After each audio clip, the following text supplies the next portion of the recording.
Hello, good sir. Hello. My son and I watched the first three episodes, and I've loved your work for years and years. So thank you very much for your time today. My pleasure. What did your son think? Oh, he loves it. We both loved it. I mean, he's 17, so he's been watching a lot of Star Wars stuff Right. with me for a while. And I mean, we both kind of agreed that it's our favorite thing since The Mandalorian. Great. Yeah, so yeah, we've really been Compliment. enjoying it. Can't wait to finish it. Now, do you think being a kid in Star Wars is more or less terrifying than being a kid on Earth today? Wow. Uh, I mean, depends where you are on Earth. Um, I guess that's fair. you know, because obviously specifically to Skeleton Crew, the kids are kind of all right before they leave their planet, and end up in a pirate port. I mean, in the pirate port, life's cheap. Yep, that's it. It's a good, yeah, solid answer. Now, was this your first opportunity to join the Star Wars galaxy, or have there been other moments in your career where you came close to coming on board? No, this was the first. Oh, wow, that's Yeah, awesome. yeah. Well, you really lucked out because you've got a character with not one, but like two cool names. He's got Jod Nanowood or Crimson Jack. So, did you have a preference between calling him one name or the other? uh, I mean, I loved the idea that he had these sort of different, and there are more to come, by the way. He, Oh uh, boy. you never quite know who he is or what's true and what isn't true, and he's different things to different people. He's just sort of a survivor, quick-witted, nimble survivor. Uh, did I have a preference? I quite like Crimson Jack, if I'm honest. There's a reference to Crimson Jack in a really early Star Wars comic book. Um, and that's where that name came from. Yeah. Oh, that's super cool. I didn't know Yeah. that. That's Yeah. amazing. Yeah, I was the Yeah. sort of this. I was the same way. Like I was really like Crimson Jack is such a fun name. Like when he started getting called that, I was like, I don't know which to call him now. I know. And it really sounds like a pirate. Like you kind of go, wait, Yeah, what? It would fit very comfortably in a sort of swashbuckling pirate film. yeah, exactly. Now you're obviously a pro at this point, but was there any point during filming where you had a pinch me moment where it really hit you that you're a character in Star Wars now? It happened frequently. There was a wonderful relish at just the inventiveness and the familiarity of this extraordinary aesthetic, this universe that I knew so well, having grown up watching it as a little boy in the 70s and 80s. Um, you know, I remember the first day I was on set, I believe, uh, was at the pirate port, and I saw a Jawa, and that was, you know, it just took me by surprise. And there they were, real ones, strolling in, working with anyone of the puppeteers or animatronic operators was a real thrill. So the guys that created SM33, and I get a lot of stuff with him later, interacting and discussing how to physicalize that and where to look, all of that was a joy. But suddenly realizing, oh yeah, I'm working opposite a droid. Um, and we can kind of do anything, and any of the mask work or puppet work, is really, first of all, it was a challenge. It was the first time I'd done anything like it, and it's a whole new approach as an actor, like how you play that. Because of course, when you're interacting in between takes, you're not talking to the puppet, you're talking to the puppeteers. You're saying, "Oh, can you put the left tentacle here when I say that? Or can you make the eyebrow go up if I say that?" So that's how Yeah. you're acting, and then they act it out with just such great skill. I loved that. That's so cool. Now, whether or not Jod is a Jedi is a bit of a mystery in these early episodes, right? So, is that something fans can expect to learn in this series? And what I'm really asking is, do you get your hands on a lightsaber? I have to be careful how I answer this. So what is revealed eventually is his childhood and how and why he might be force sensitive, and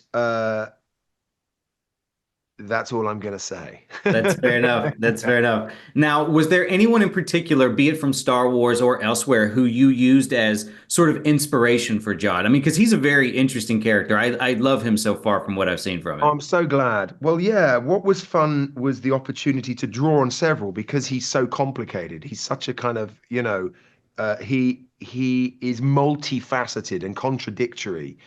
So I wanted to be able to show different sides, different moods. I wanted him to hopefully come over as kind of a coward at times, sometimes a scoundrel, sometimes a hero, funny, serious, scary, all those things that were lying within the potential of the role. So, I mean, there was definitely, a mood, a tone, an energy to what Harrison Ford delivered in those first three that I loved so much. A kind of world weary, a little bit like begrudging, like I'm just looking out for myself, A little cynical. a Yeah. little cynical, and I really hope to bring some of that to Jod.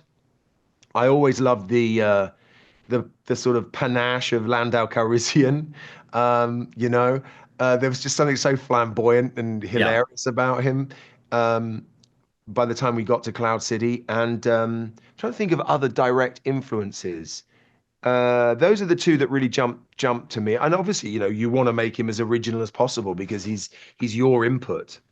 Right. Now, I know you can't spoil this or if there were plans or anything like that, but would you be interested in seeing Jod, in other Star Wars stories outside of Skeleton Crew in the future? Of course, I would love that. Yeah. I mean, it's a decision that's completely out of my hands. And Yeah, right. all to do with whether fans, I guess, like him, and then all to do with whether one of the other great creators has an idea that would work. I Well, mean, look, I like I'll pitch him, one. I'll so pitch one. I'm voting yes on it. Last thing before you go, this is off topic, but I have to tell you this. The Holiday is my wife's all-time favorite movie, and that means that I'm going to watch it twice a year until I'm dead. I think at this point I've seen it about 15 times. And she'll kill me if I talk to you and I don't ask you if you've ever had discussions about going on another holiday. So when it became apparent to us as a cast and a team that this love of this film was just ongoing and that people were really making it a part of their holiday season on a regular basis, we started to sort of communicate just because we were thrilled. You can't plan for something like that. It's such a delight when you Mhm. hear that that happens. I mean, when does that happen to a handful of films maybe? So we felt very lucky, and it's a beautiful thing. So of course that conversation comes up. Is there an idea? But that all lands in Nancy Meyer's lap.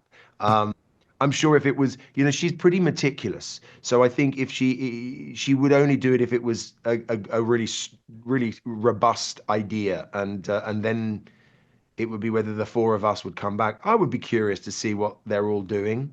Yeah, But it's crazy that it's almost 20 years later. So when, I would love to see what that would be like 20 years later. Anyways, like I said, I love you in the show. I love a lot of your work. So thank you so much for your time today. I really appreciate it very much. that's my pleasure. Thank you. Hello, gents. My son and I watched the first three episodes and we love it so far. So thank you very much for your time. That's great. That's the perfect way to watch it.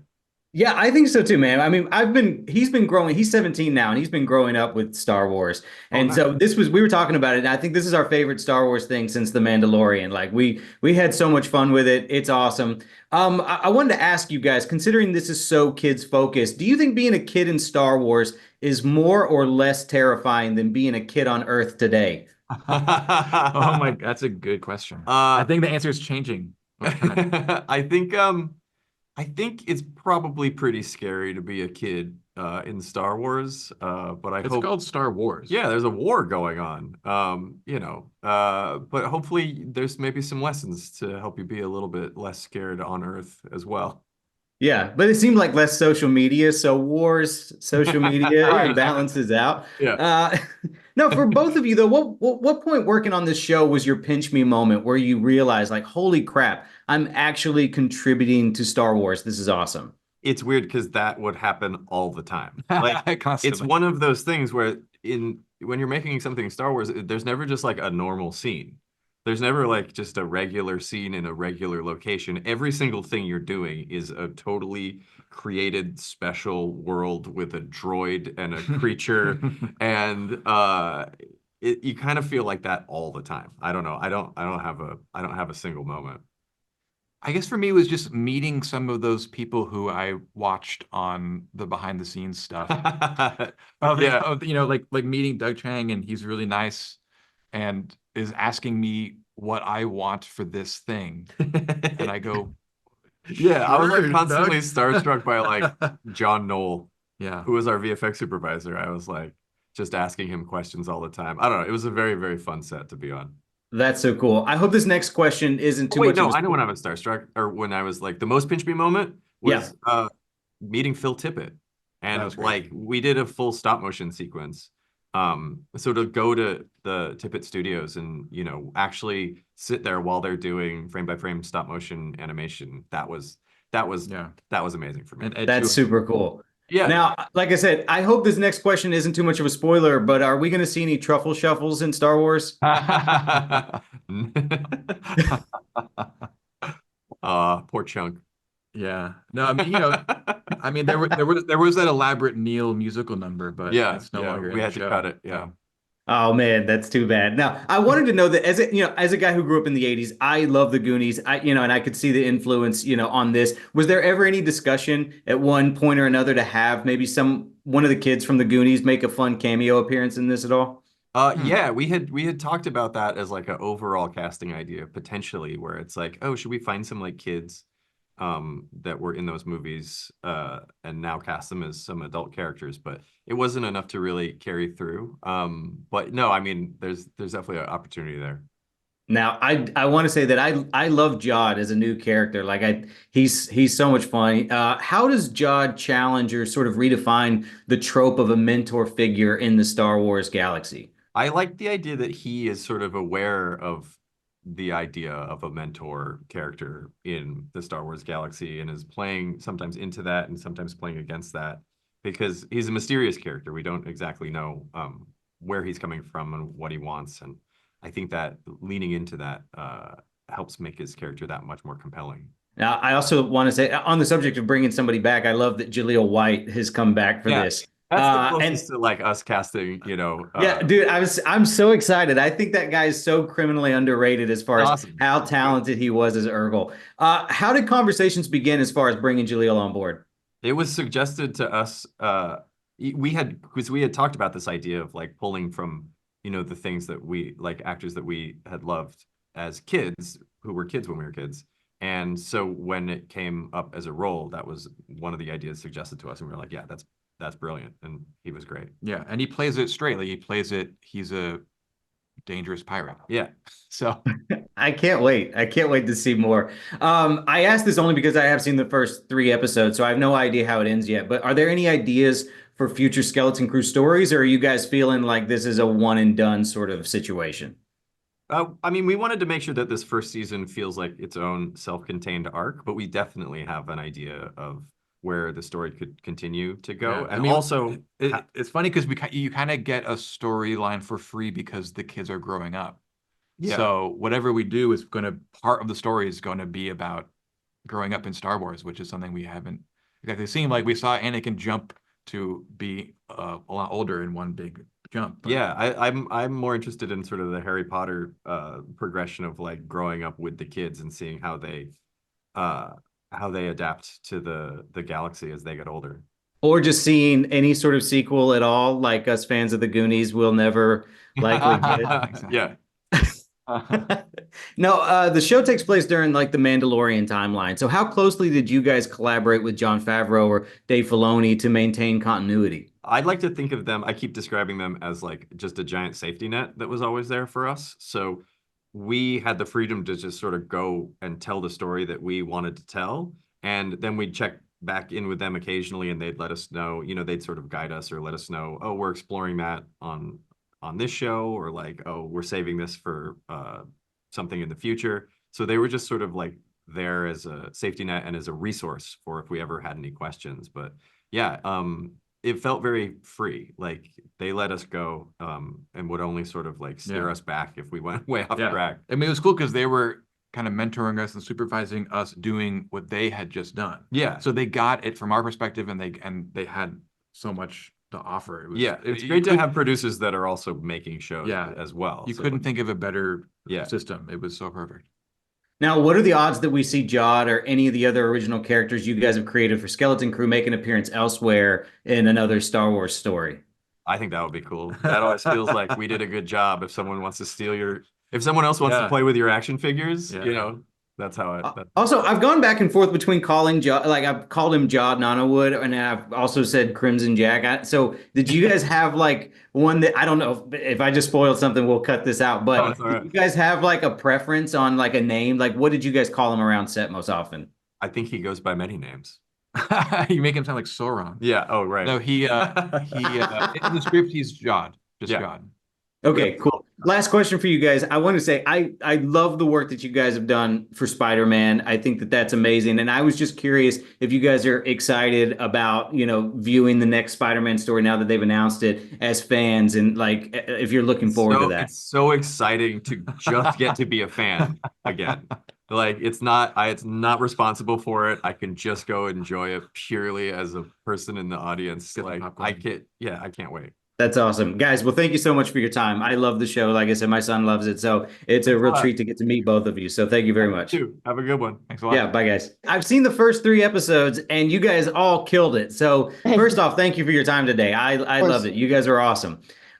Which is scarier, being a kid in Star Wars or just being a kid on Earth today? Ooh, that's a good question. That's actually a really, really good question.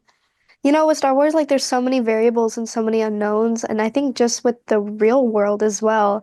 And I think us like taking our experiences to the real world and bringing it to Star Wars was kind of interesting, and bringing the real life aspect. Oh, I think that's a great answer, actually. I agree with you too. I mean, when I kind of think about it, I'm like, yeah, I think being a kid today might be scarier. Because I thank God all the time that I didn't have social media when I was growing up. So I humbly apologize on behalf of humanity to you guys. Now, I do want to ask for each of you, what was sort of your pinch me moment when it really hit you that you are going to be in Star Wars or that you are in Star Wars?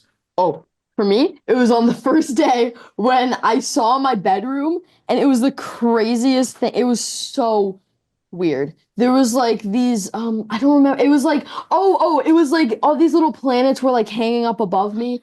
And it was so cool. They had like a rusty kind of look. It was so much fun. And my bedroom was like orangey colors, and it was shaped true. But it was shaped like it was really exciting. And just even being there, even like getting this opportunity was my first initial pinch me moment, really. It was so surprising, such a shock, such an honor though, to be a part of this. Yeah, I think the first time was like pinch me moment was like when I saw Jawas. I was so shocked. I like ran over to my dad and I was like, "You have to see this. They are real." And like it's so real, like the eyes, it's so cool. I'm still fangirling. I think the first time I really processed it was when we were on our boat for the first time, or not a boat, sorry, our ship, in the cockpit of that. That Definitely, was yeah. really like, oh, this is like hardcore. This All the buttons flashing at us. Mm. Really want to. I think all of it, I like every single day I'd be really like, "Oh my gosh, Star Wars. Oh my gosh. Pirate? What?" But I think like in the very beginning, like when I was getting fitted for like my robot looking Your thing. visor? Yeah, my Yeah. my visor. I got to see like other people who got fitted, like not actually them, but like their costume and like mannequins and that sort of stuff. And when I had to like shave half my head to, and I saw myself in the mirror, I was like, "Oh my gosh, I'm gonna be on Star Wars. I'm gonna be a Star Wars character." So yeah, that was my pinch me I moment. think I met Ravi at our fitting. About one of our fittings. Yeah. That was We had already met on a chemistry read though, but then who cares? so But fun. that doesn't count. Yeah, when you Yeah, get on that set, that's doesn't when count. it's real, right? That's amazing, though. Oh, now I have to ask you guys. Up to this point, I think it's probably pretty clear what my answer is because it's behind me. But I want to know, what's your favorite Star Wars movie? A New Hope for Hope. me. Yeah, Yeah. Let's go. Let's go. Oh, sorry. it's a classic. Or like Which Empire one? Strikes Back. Sorry, everybody answered all at once. Hold on. Oh, sorry. What did you guys say? What was yours? Robert and I said A New Hope. Okay. I was thinking A New Hope. I just didn't say it fast enough. So we got 3 for A Empire New Strikes Hope, Back. and then you've got Empire Strikes Back. Oh, yeah, okay. So nobody with Return of the Jedi. That's fine. I'm just gonna take. Wow. Gonna. But my favorite, me and my dad's favorite scene of all of Star Wars is in Return of the Jedi. Is when he's on that plank, he jumps up, grabs the lightsaber, boom, amazing. Boom. Yeah, it's not when he chucks Palpatine down into the. That's into the- good, but yeah, that scene is pretty boss. Now, aside from Star Wars, did John give you guys any like non-Star Wars like a watch list or anything to help prepare for this? And if so, what were some of the films that you guys watched to get ready for this? Well, Yeah. we all watched. Sorry, No, we no. also watched Goonies and E.T. together. Mhm. So that was It was so much fun. It was like first time we met. bonding. Yeah. Yeah. Like we had like so many like bonding experiences. We even what else did we do? We went bowling. You guys. Were Wait, Like we we could did actually something- set up all these things so we kind of got to know each other and we would have this bond. Oh, we played Mario Kart. Oh yeah. Yeah. This Oh, bond yeah. when we would be on set. I also watched Stand By Me, Goonies, E.T., Oh, it's a- all the classics. Yeah. Love Stand That's a By good Me. one. Oh man, that's a great list that you guys got. So I hope this isn't a spoiler, but does this mean we're going to see the Truffle Shuffle in Star Wars? I have to do that. I have to do that. Oh yeah. For real. That's amazing. Now, seeing how you guys spent so much time with Jude Law on set, does anything come to mind that you guys learned from him or being around him? Every day. Yeah, really. Just like even watching him, now let alone being around him, but like watching him was like a whole new thing. Like he's so focused and so he's such a generous scene partner. He's so gracious. He's so giving.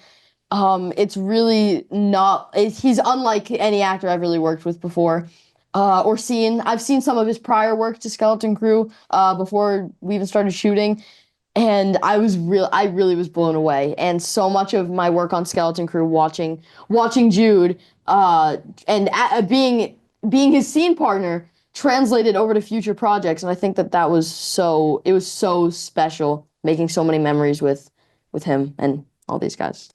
So what you're telling me is that Jude is every bit as charming as he seems in his movies. Exactly. Yeah. Exactly. Yeah, but he's such a fantastic A good actor, though. person too. And, yeah. He's really He's sweet. Such a been nice so guy. much fun for us, and we felt so like safe and so inspirational. Guys, thank you so much for your time. I love the show so far. Like I said, me and my son watched it and we think it's fantastic and you guys are killing it. So I can't wait for everybody to see what you guys have done, and I can't wait to watch the rest of it myself. So thank you very much for your time. Yeah. Thank you. Thank you. you.